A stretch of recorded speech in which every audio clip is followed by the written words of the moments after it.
And hello again, and here we are back in my garage for a very quick update on my brand new Norton Commando 961.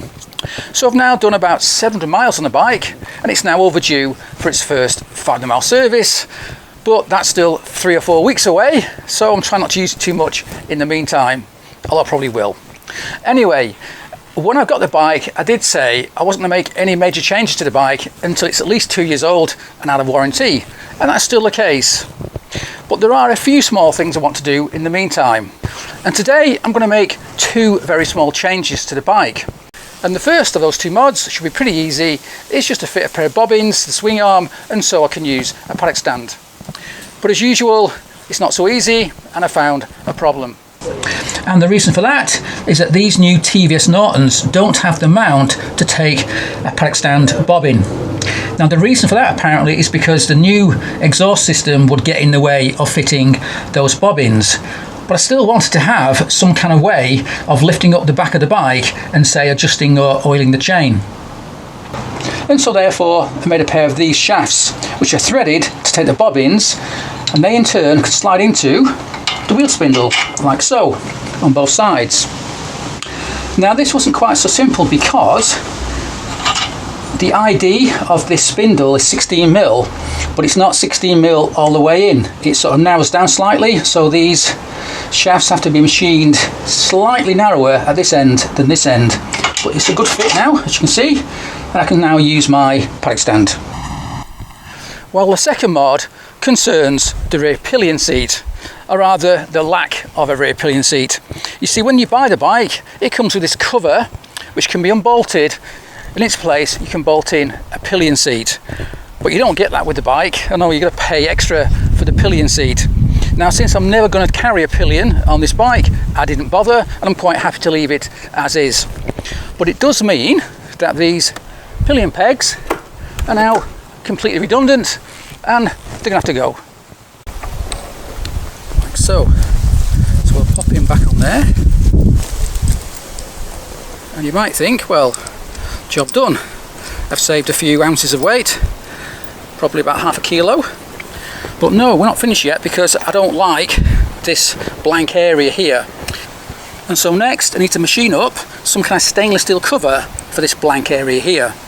Now next door to it is the mount, the rubber mount for the exhaust system, and that's capped off with a big stainless steel washer and a stainless cap head.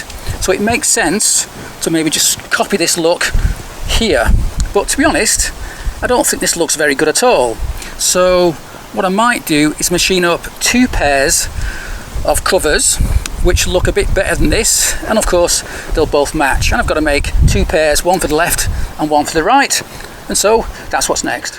And so to fill the gap left behind by taking off the pillion pegs, I did find this stainless steel washer here, which is a perfect size to fit in the gap. And it does actually match quite well with the washer and cap head used nearby to mount the exhaust system. But as I've already said, I don't like this idea. I think it looks pretty bad, and so we came up with a better solution. And that solution is to make 4 of these aluminium washers which fit perfectly into the frame, and use a recessed cap head like so.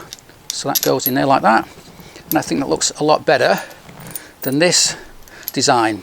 Also, you can see it's quite thick, so it slots in quite nicely in the recess of the frame. Now these are straight from the lathe, and so now I'm going to spend a bit more time just polishing these up with a bit of fine wet and dry, followed by some auto sole, and make sure they're pretty shiny. Now in the future I may get them hard anodized, but not yet, because, well, there's no point just taking this small amount to be anodized. I'll wait until I've got a few more parts to do.